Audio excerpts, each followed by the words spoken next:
uh, cold Wednesday evening.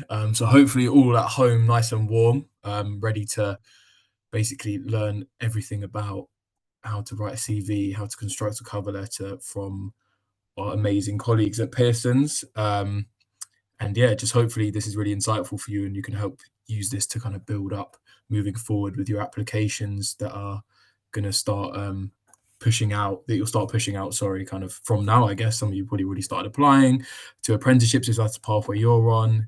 I guess T-level students might be on here too, and anyone else applying to, whether that's internships, anything else, is going to be really, really useful for you, kind of moving forward.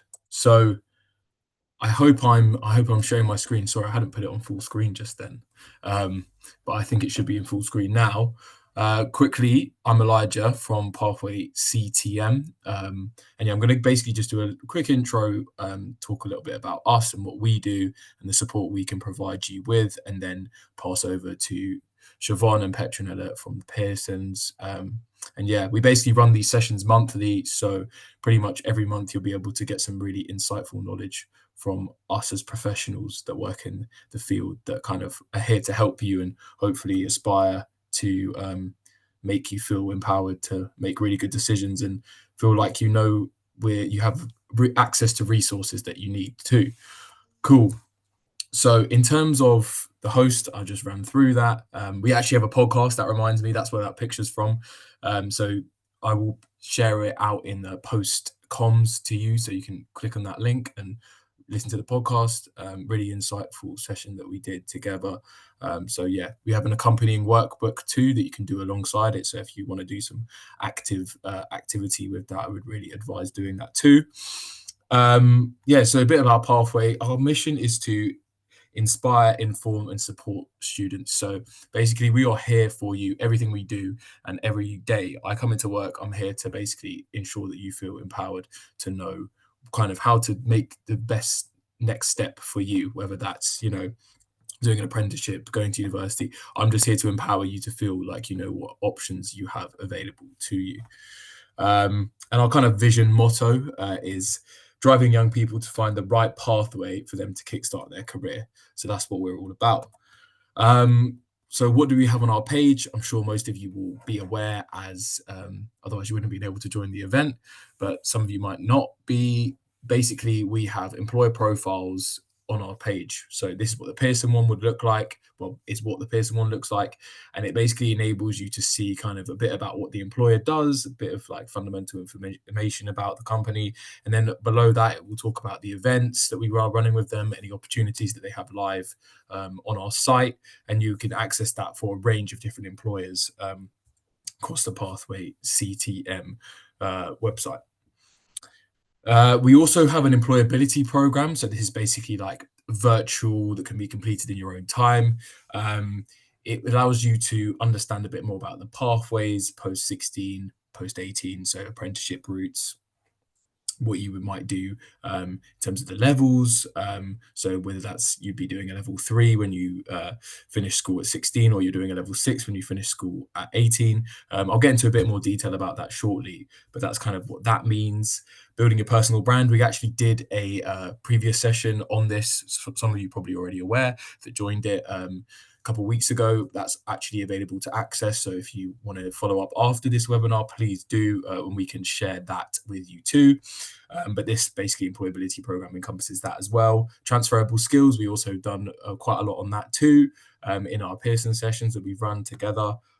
So yeah, basically everything that we're doing in these sessions goes into more detail than what you would get potentially on the employability program. The employability program is a great place to start, but this is kind of where you want to be really getting your teeth into it in these sessions.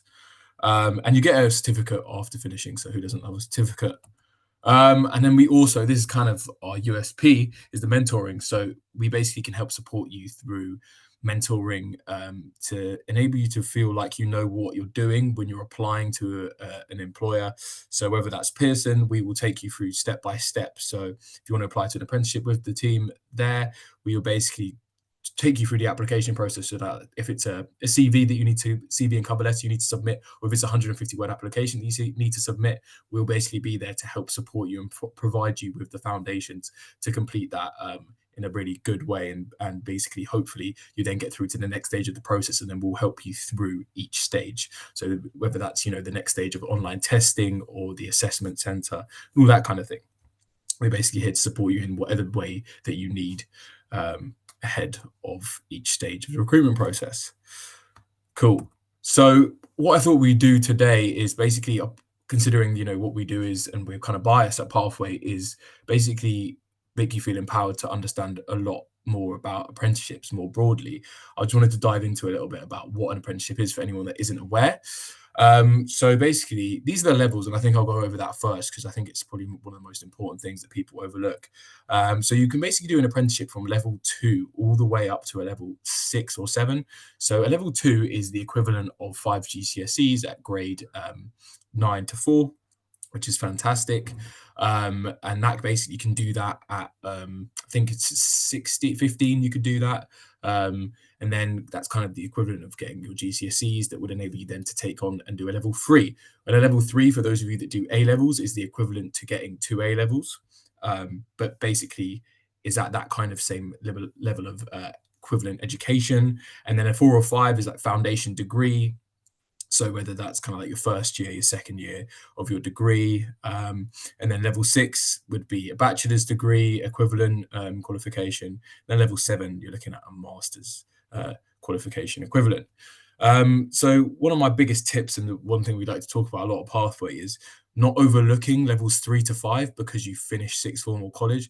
So just because you've already got the equivalent of a level 3 qualification in one of your subjects that you would have done at school, that isn't to say that doing a level 3 apprenticeship is not worth doing. It absolutely is. It would be like me saying, it's not worth me doing a business administration level 3 apprenticeship because I did business A level at at school, or I did because I did psychology A level at school. It's just because it's the equivalent level. It doesn't mean you're learning the same things. There's a lot of different things you're getting from the qualification, if that makes sense. Hopefully it does. Just on that, if anyone has any questions, do feel free to chuck them in the chat box and I will answer them kind of when I pass over to Siobhan and Petronella.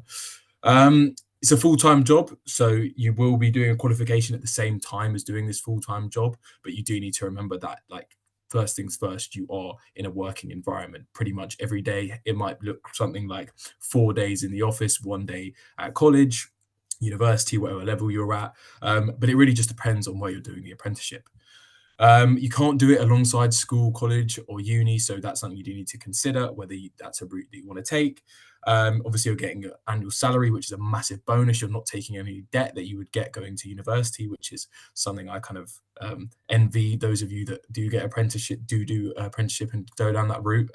Because I know someone that's 26 and did an apprenticeship, and by the time that she was 23, bought a house. So if that's not enough big enough selling point, I don't know what else is. Yeah, and kind of like anything, you'll do an endpoint assessment for this qualification.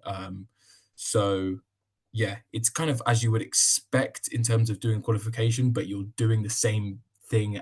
You're splitting up your time between actually doing an on-the-job training and kind of book learning, as kind of you're splitting your time between study and work. Cool. So in terms of searching for an apprenticeship, when to start? So you want to start looking around August, September, the year before you want to begin that apprenticeship. So for example, if you want to start next summer, autumn time, you kind of want to start looking from September, October of this year. So if anyone is looking at doing an apprenticeship this year, I would really, really, really encourage you to really increase that search if you haven't already started searching, because apprenticeships are really competitive and have become increasingly more competitive over the last couple of years. How long do they last? So they can last anywhere from 12 months to 5 years. And the kind of natural rule of thumb, or something to think about, is the higher the level, the longer the apprenticeship, as you kind of would imagine. So like the more, so like a master's degree level apprenticeship, you're probably going to be doing that for up to 5 years. If you're doing a level 2, it might be 12 months.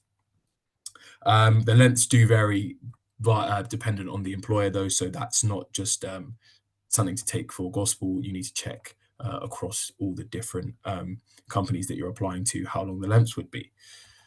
And where to look, finally. So obviously, being biased, you obviously want to look at Pathway CTM first, because we obviously have all of that support surrounding the application. So that mentoring, the employability program, sessions like this, where you can learn and understand more about how to apply and what the best practices are. And then you've got other places where you can look for opportunities, such as UCAS website, LinkedIn always is a great one to start a search, because companies always post a lot of their opportunities via LinkedIn. Rate my apprenticeship, get my first job, not going to uni, and then find an apprenticeship via the government website. So these are places to start your search. I will send links at the end of this webinar tonight to all of these places too, for anyone that's interested. So do reply to the follow-up email that is sent out, because we can send you the links, but we need you to be proactive in doing that if you want to get that extra information. So yeah, hopefully that's given you a bit of an idea about where to start your search for if you want to look for an apprenticeship.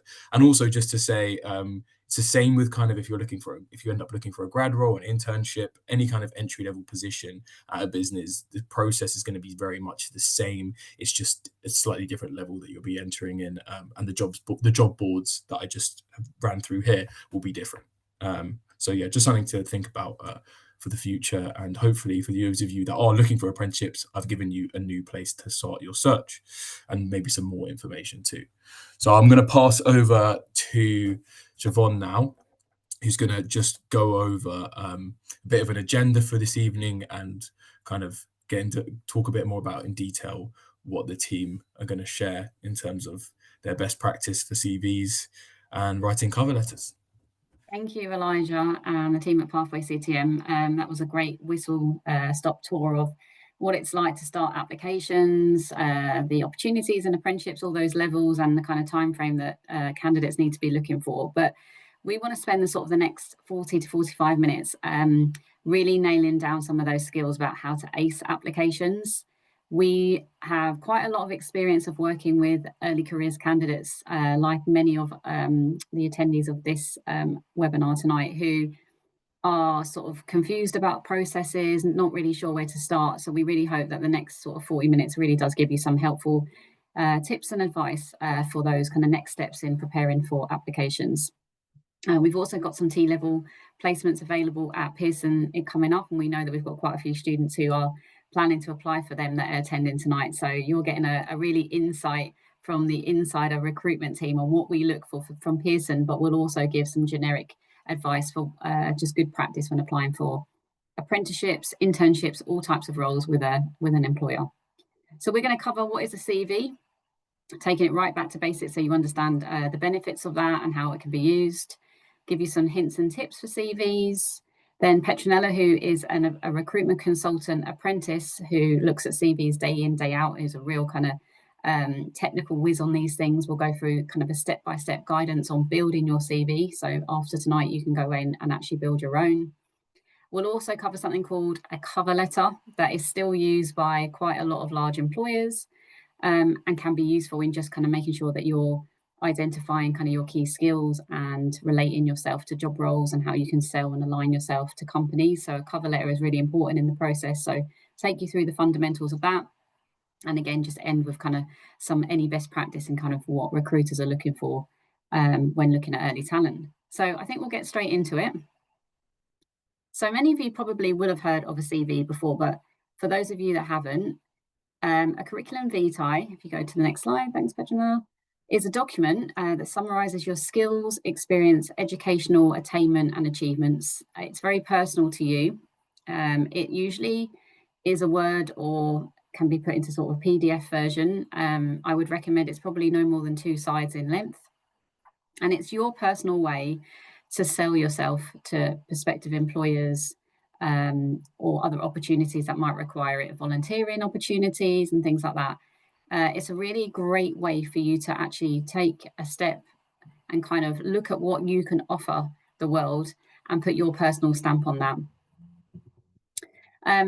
It's a really great way as well for you to kind of sell yourself to an employer. So the fit that you have from that organization, there's a very important kind of section in the CV where I would say draws a lot of the attention from recruiters. So in the world of recruitment, I think they say that the first 30% of your CV, which if you think about an A4 page is almost like only half a page, takes the heavy lift.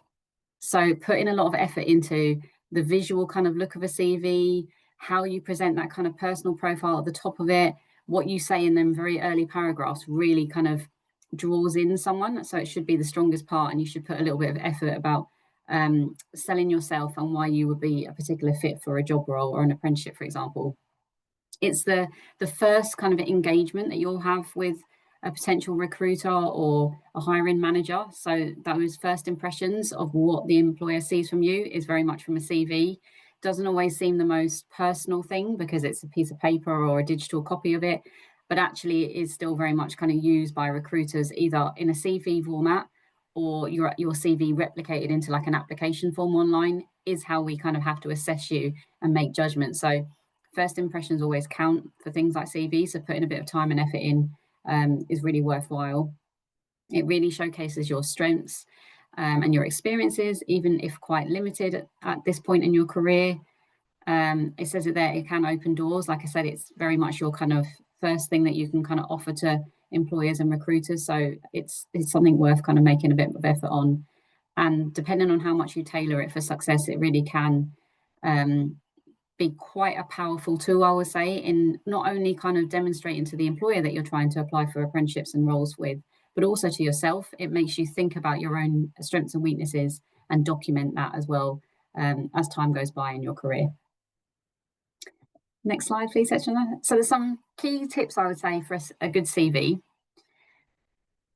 And this is probably one that's more opinionated around different recruiters, but generally it is really important to tailor your CV for each application. So what I would probably recommend is that you have a master template CV, and most people do this. So if you're planning to apply for different roles in different sectors, for example, and across industries, the likelihood is what that recruiter is looking for will change depending on the job role. So if you're got a passion in maybe applying for marketing, but you also are kind of toying between maybe something like finance, it would be worthwhile having a master CV and then one that you slightly tailor for a marketing position as opposed to a finance position. So you tweak it slightly to come across with your skills and aspirations and motivations for that particular industry you want to roll in. And that will be different if you want to move into something like finance or marketing. So do take a little bit of time to kind of tailor your CV based on the applications that you're submitting, emphasizing the skills and experiences and achievements that you think that recruiter and that job role would be looking for.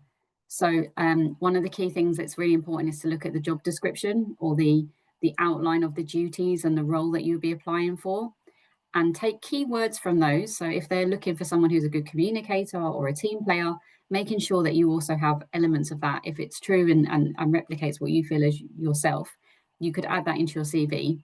And that's one of the ways that you can actually pass some of this new technology that recruiters use. So in the advancing world of AI and automation, quite a lot of the shortlisting for apprenticeship positions and other volume hiring positions are actually done by an AI agent, and they are scanning through your CV to see where you align with a particular job role. So making sure that you've looked at the job description, that it's definitely a job that you want to apply for, and then aligning and tailoring your CV for that particular position will probably mean that you're more successful at getting through the various rounds of shortlisting. Highlight the skills that you have through any kind of education achievements that you have, volunteering, part-time work experience.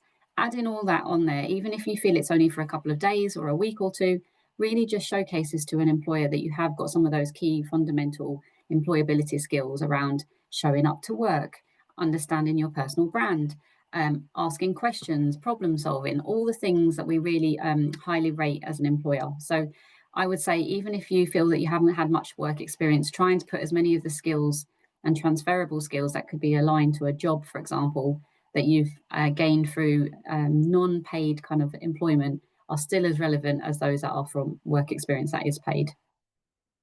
And we talk about it all the time, but that kind of compelling personal story about making yourself stand out, um, giving us a kind of a little bit of insight about who you are, bringing your personality to that CV is really important. So if you're creative in any way, I've seen some lovely CVs through the years where people use different fonts, they maybe add kind of infographics and little images and things, and it just makes it easy for the reader as well, to kind of relate to maybe you. If it's for a creative role, that's really important, but it helps it stand out and just show a little bit about you and your passion, particularly for that industry.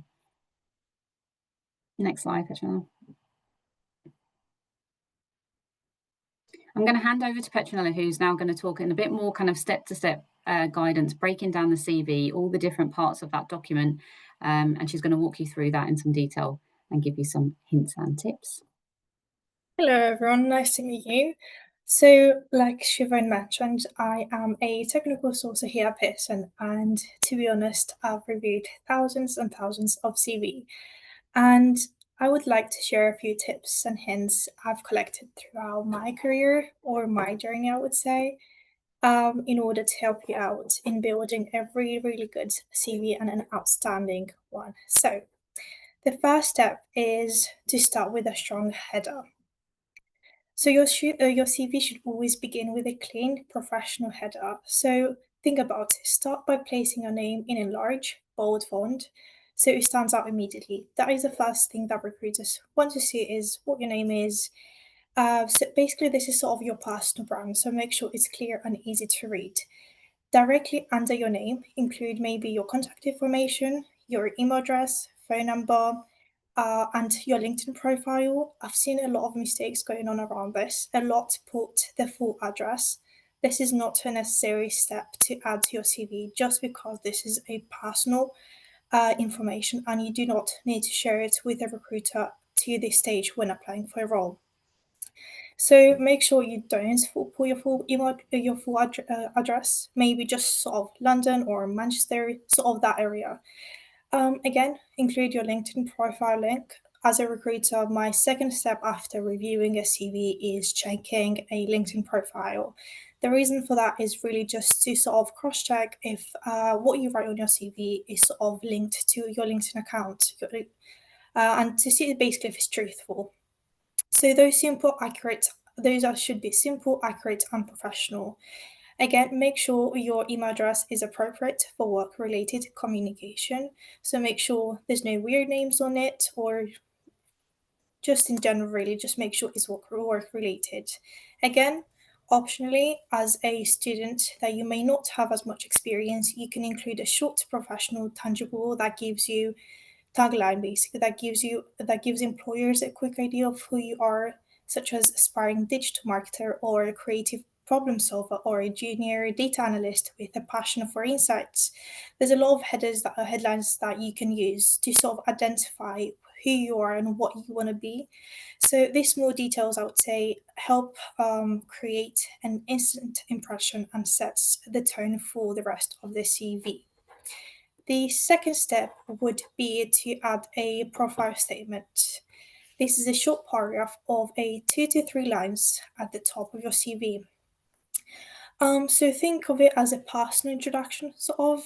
It should describe who you are, what you bring to the table, and what makes you a strong candidate. So it's basically giving a reason to the recruiter to continue reading your CV. So, as long as your profile statement is a strong and compelling one, it should make the recruiter want to read more about your CV and go until the last word. So, a compelling introduction is concise but impactful. You should use keywords from the industry you are applying to and highlight skills, tools, or accomplishments that show you are prepared for the role. Also, try to mention maybe your strengths, your passion, or any related achievements that align with the job. As you can see, there's an example I've given out. This is an example. I'm not necessarily going to say it's the best example out there, just because everyone is different and everyone should have a different profile statement that is a mirror of them.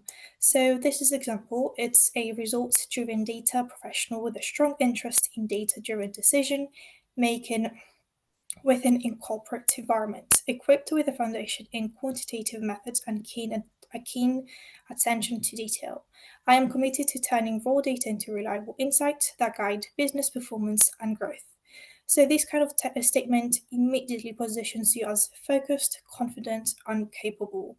So, again, like I mentioned, you should mention strengths, passion, or it could be anything other relevant that will mirror you as a person and will make you stand out as well.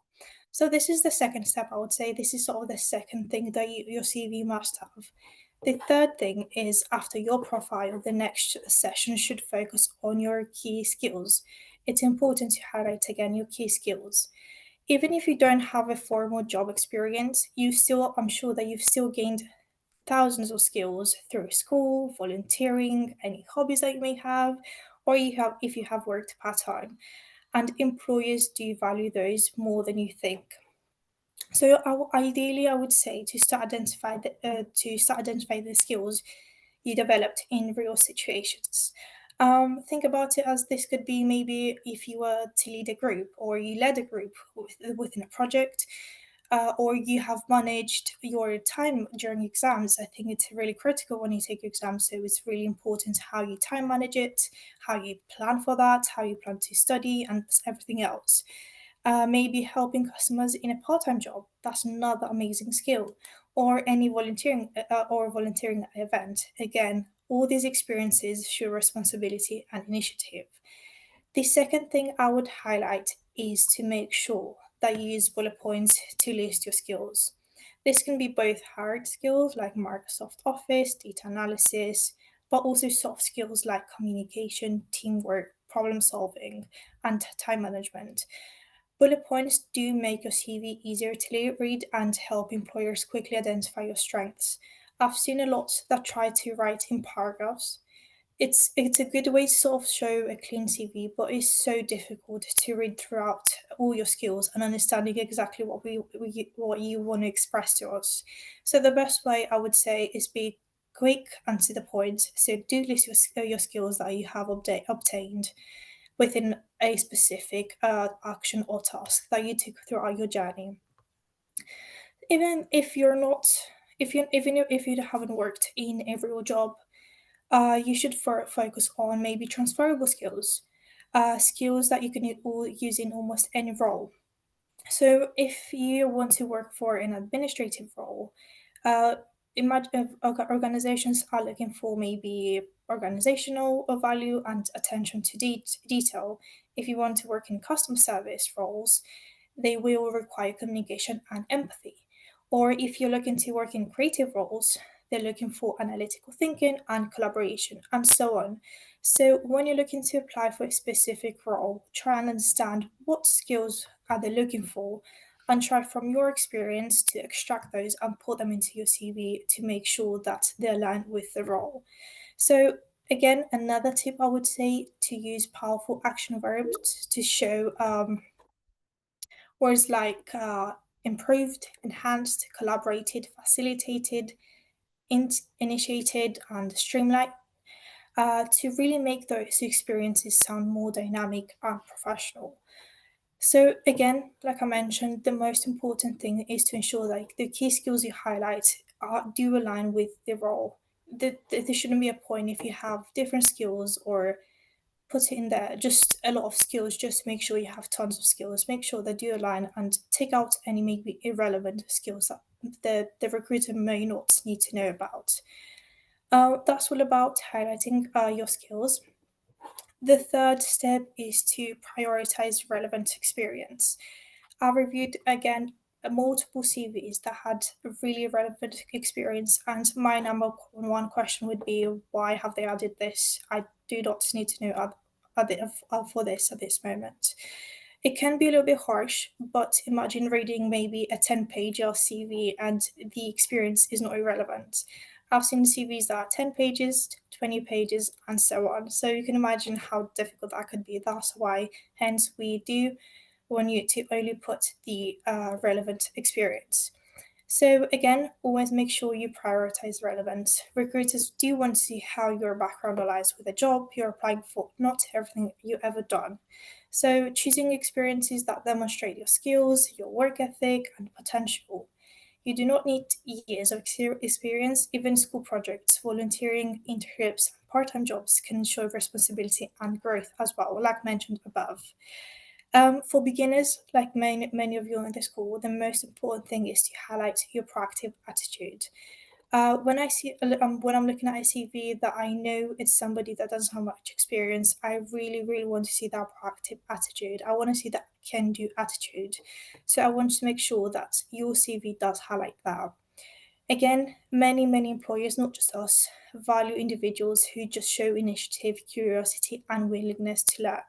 So try to use your personal profile and experience section to show that you're engaged, motivated, and ready to grow. Even simple roles can demonstrate valuable traits. For example, working in a retail shows customer service, communication, reliability, teamwork, all of which are assets in many industries. Just because, again, you've worked in retail, that doesn't mean you can't go into data analysis.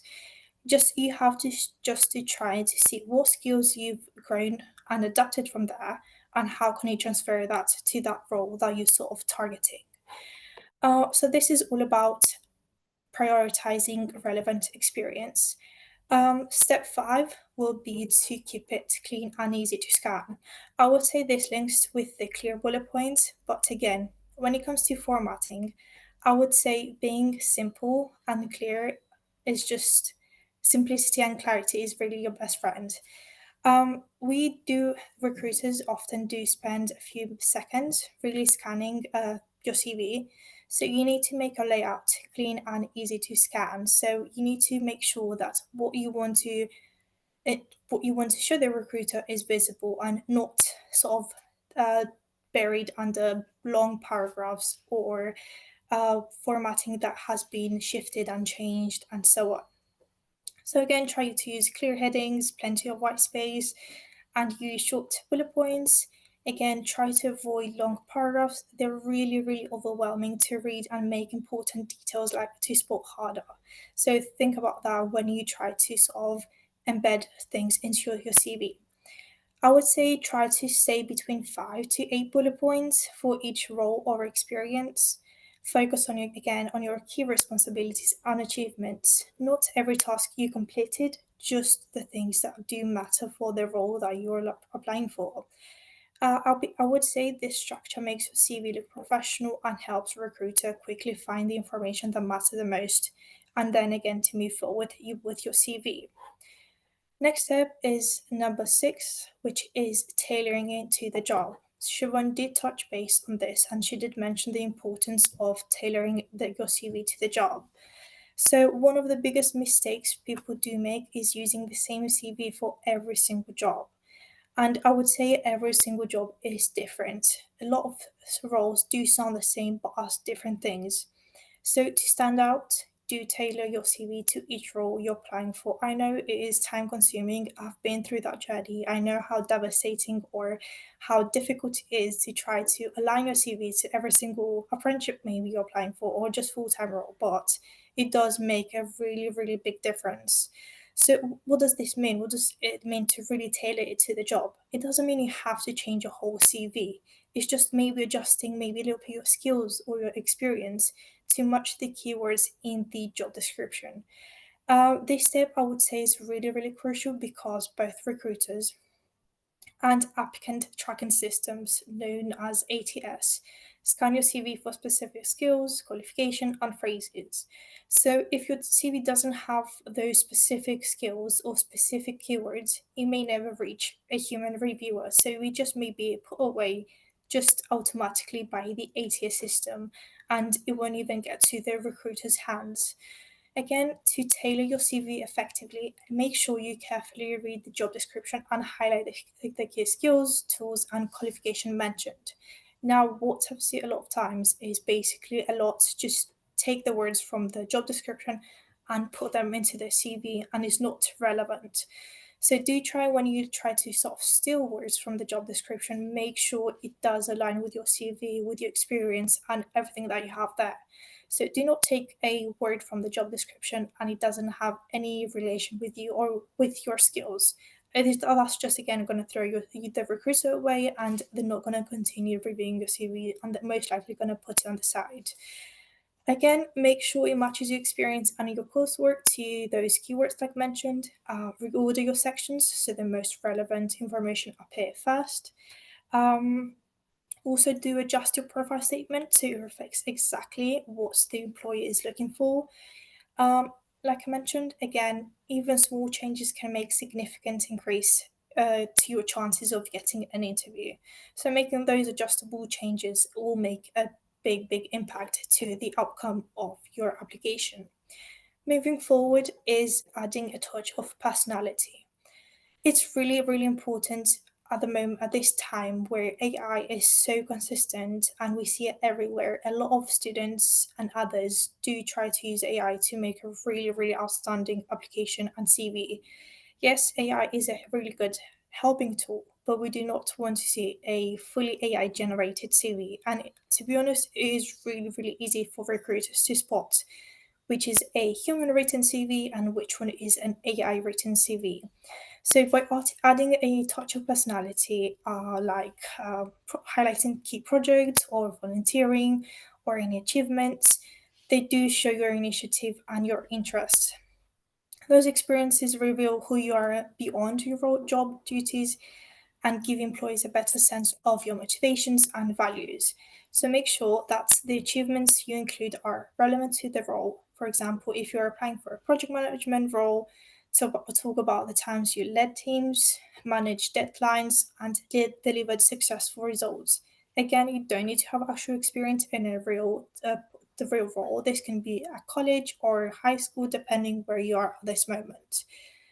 Second thing I would say is try to add quantitative achievements. What does this mean? Is basically adding numbers to your story to make it more convincing. So if we're talking about maybe numbers of volunteers coordinated, or amount of money raised during the volunteering event, or project completion timelines, maybe scores of certifications you've earned. So for example, you've organised a charity event that raised £2,000 for a community organisation. Another example can be you completed a digital marketing certification with a score of 87%. So again, just try to add a little bit of numbers, not too much. Again, we don't want to overdo it, but again, just to add a little bit there, just to make it more impactful, to show initiative and real results. So that is the touch of personality, I would say again. The last step is proofreading and polishing. A lot of you may not be aware of this. You just write your CV and it's ready to go. You do think that you've put so much work into it. I've had enough. I don't want to see this again. I just want to send it over to the recruiter and that's my job done. But do not forget to proofread and polish.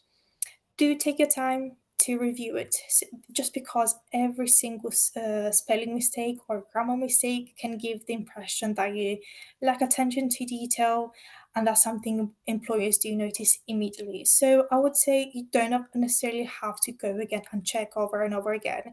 You can use grammar checkers like Grammarly to catch basic errors, or you can even ask a friend, a teacher, or a mentor to review your CV. Another pair of eyes can spot the things that you might have missed. It could be that you've used the wrong word or something you've done wrong that really just may throw the recruiter away. And the second thing I could sort of suggest is try to see if you can print out your CV and read it on paper. Mistakes often stand out more clearly than on a screen. I think it's much easier to sort of see what you've done. You can sort of cross again, rewrite it, and then improve it again on your screen. So yes, a well-polished CV does show a lot of professionalism, effort, and respect for the opportunity. So all qualities that help you make a positive, fast impact. These are all my eight sort of tips, hints, advice for all of you watching right now to make sure that you have a really good CV. So if you didn't have the time to sort of make a note of everything I've mentioned, we will be sharing the slides afterwards with you, so you can go back to them and refer. I think I've done a lot of talking, so I'll pass down to Siobhan, where she'll be talking more about cover letters and what it is and how can they help you as well. So over to you too, Siobhan.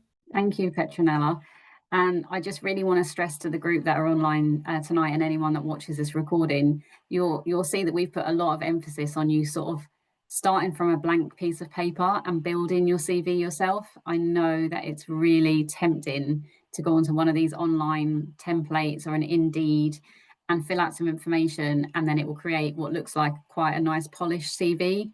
But recruiters see that version of that CV and the format day in, day out, and it becomes very bland and doesn't really showcase the best version of yourself, your personality, your hopes and kind of passions, and why you want to work for an organization. It's never really that tailored.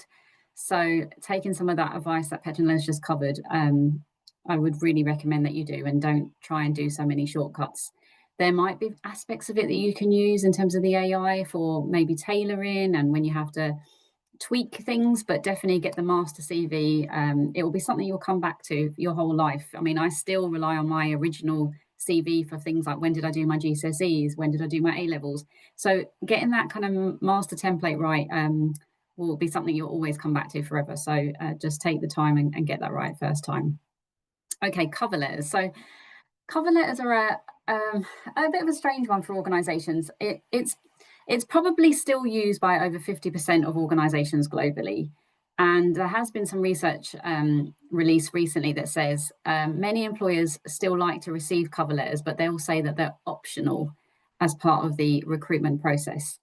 But where candidates have taken the opportunity to submit a cover letter in conjunction with a CV, they're 50%, 53% more likely to get through to an interview than those that do not submit a cover letter.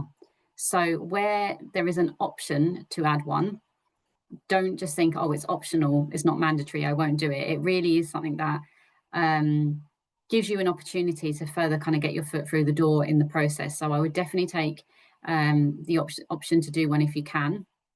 And if there isn't an opportunity to upload a cover letter as part of an application process, some are online systems, your cover letter is still something you can have and have it kind of drafted, and you can copy and paste the contents of the cover letter into an application process.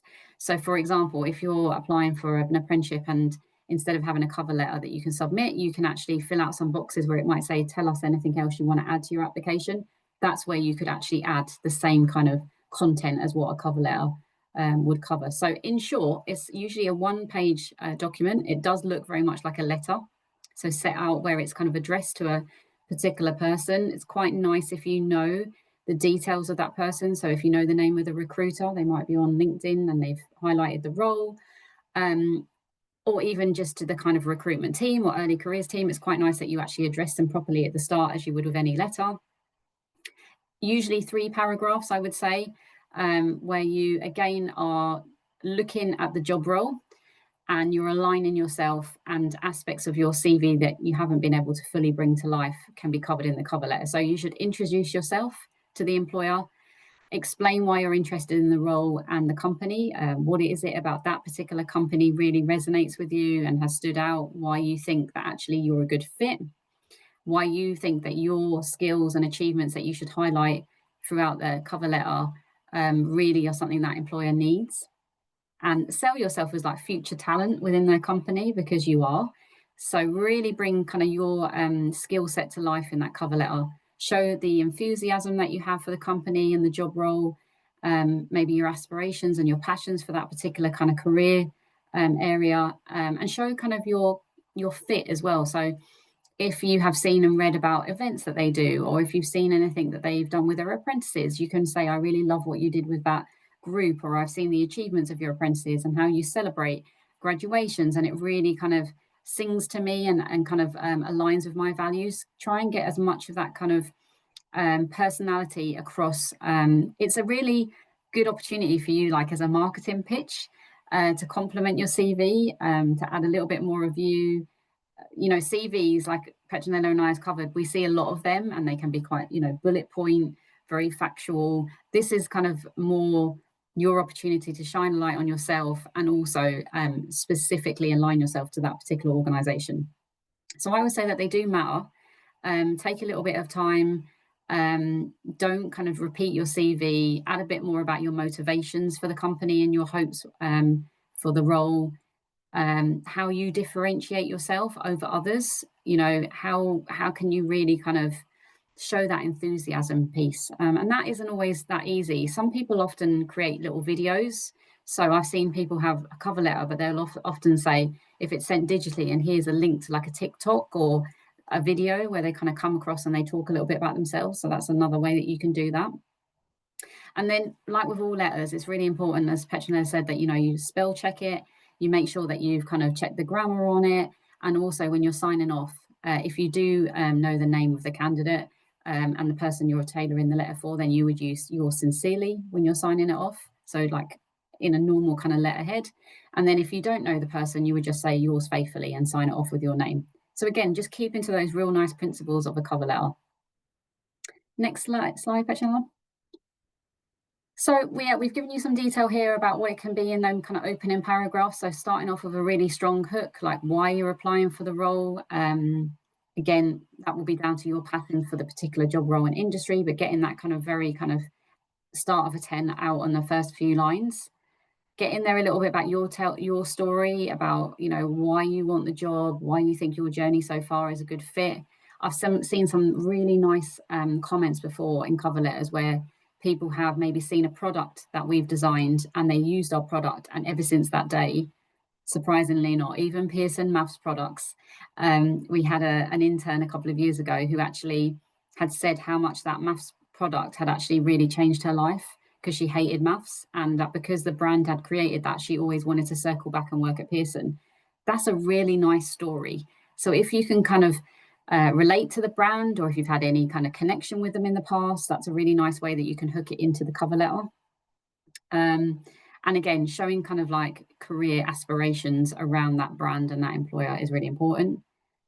Aligning your story with the needs. So if you know that there's a business that's kind of taken a particular kind of direction, like most organizations at the moment are looking for people with tech savvy skills, they're looking for people who are very curious, open to kind of problem solving.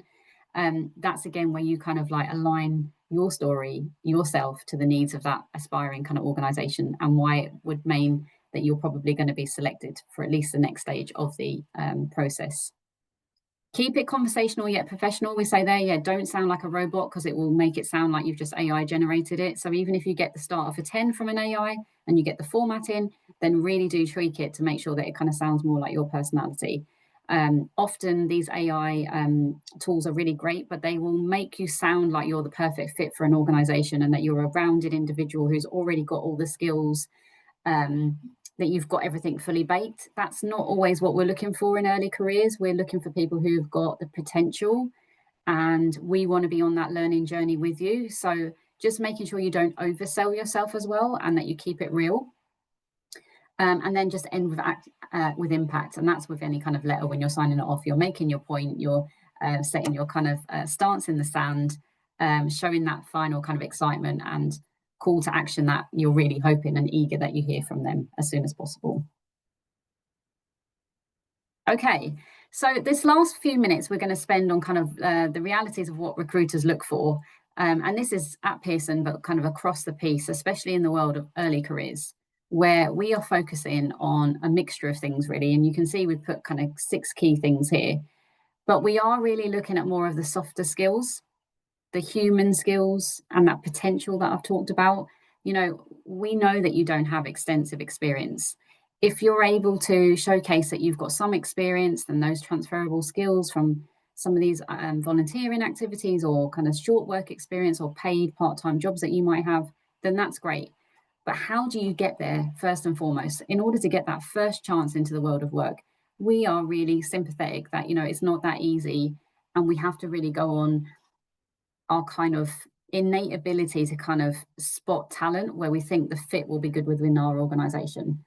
So things like relevant skills and experience. So again, looking at the job description, we've mentioned this a few times, tweaking your CV and making sure that you're aligning, if it's true, your personal strengths and skills to that of what the company are actually looking for a particular role.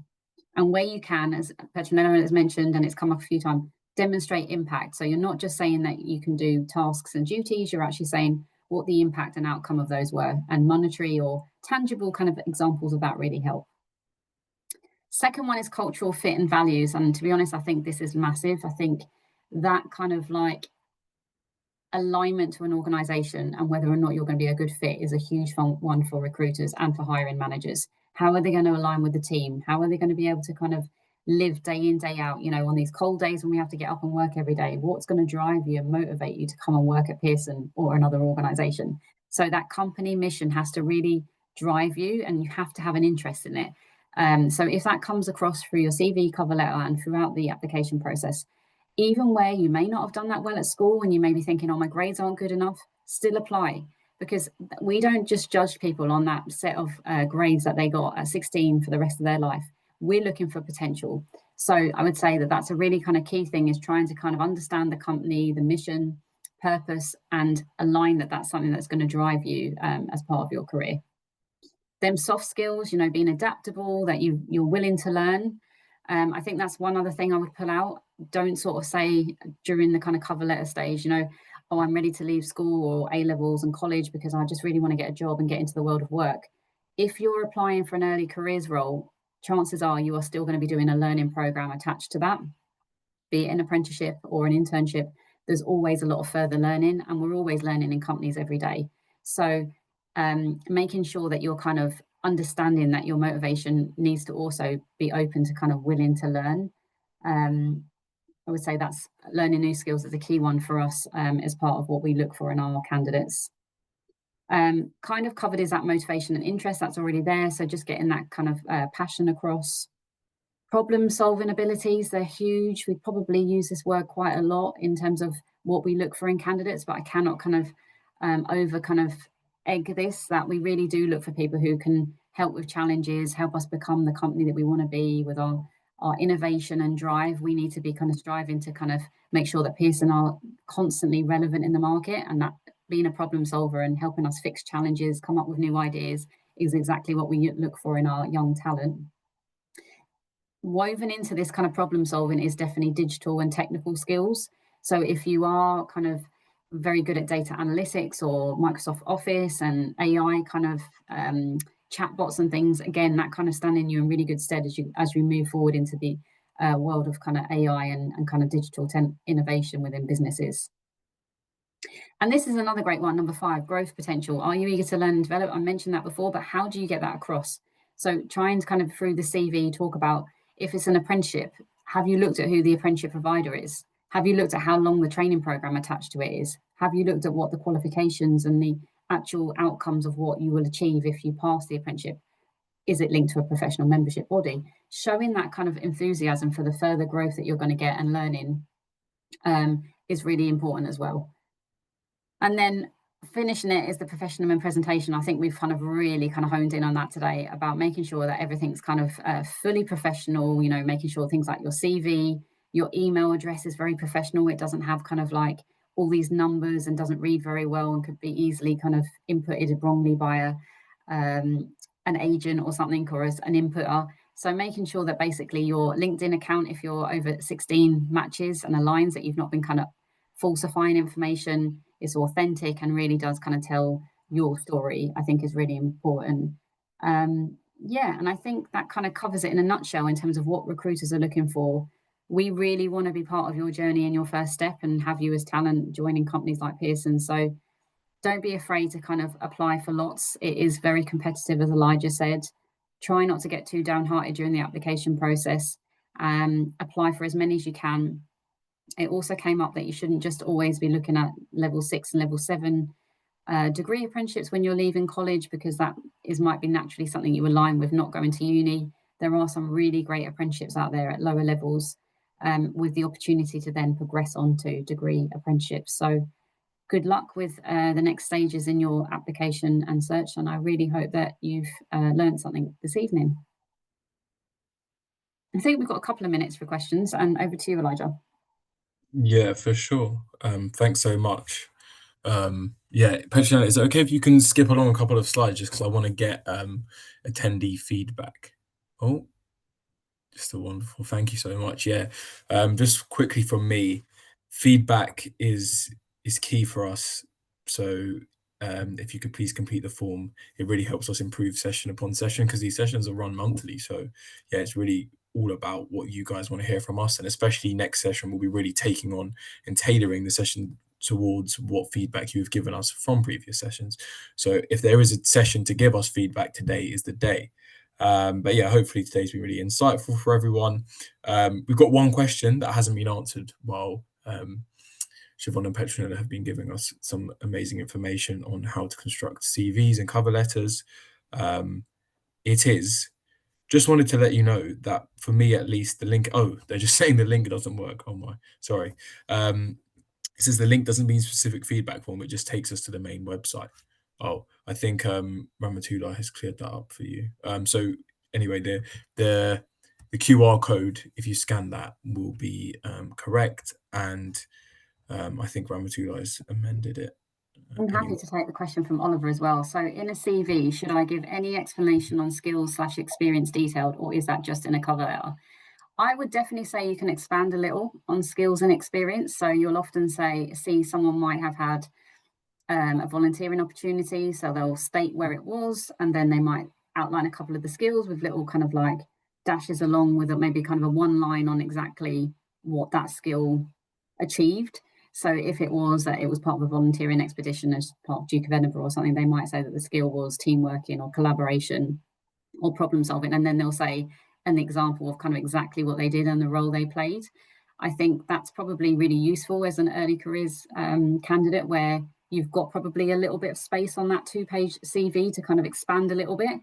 As you get more experienced and more professional in your career, you have more opportunities and more jobs to fit into the CV. So potentially you won't have to outline as much, but a short explanation about skills and experience, I think, is fine in the CV, as well as then in the cover letter, where you align that a little bit more to the relevance to a particular job when you're tailoring the CV and cover letter.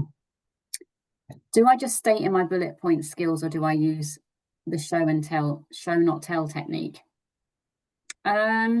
It really depends. I've seen it done in many different guises, where people kind of have maybe kind of a subset of their CV where they outline just skills and they have a list, and then other parts of the CV where it's relevant to where they've outlined exactly where they've gained the skills, they've put a bit more detail. So it really is up to you, where you can, some people just like to do kind of very short, sharp bullet points, and then they pick up on the skills where they've gained them at various points in their life and how they did that.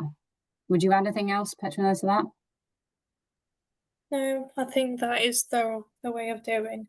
And I think there's another question: would I have to send in a CV, some sort of application, and where could I find one? Are there specific companies or like websites?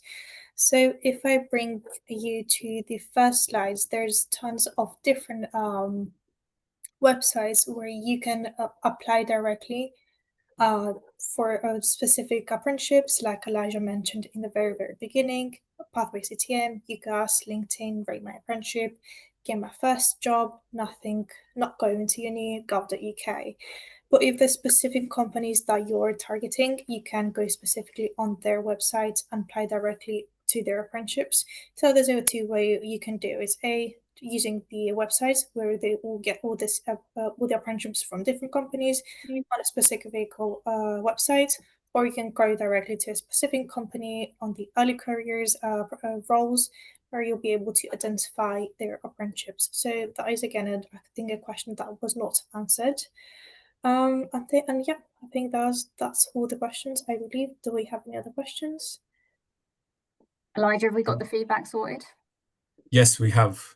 Ramatullah has kindly been my saving grace. Thank you very much. We really do appreciate the feedback. Like Elijah says, we've got quite a few months left of the year where we'll be running these. So any feedback on delivery or future subjects that you would like to see, please do fill out those feedback forms. And key takeaway is spend some time on your CV. And I would also recommend that you register on findandapprenticeship.gov.uk. It's a really good starting point to look for apprenticeships. If it is that then you have to go to a employer website that has the link directly to the right page, it's a really quick way to find some great opportunities. And all of our Pearson opportunities are also advertised on the Find an Apprenticeship website, as well as our own pearson.jobs site. Thank you. Thank you, so everyone. much.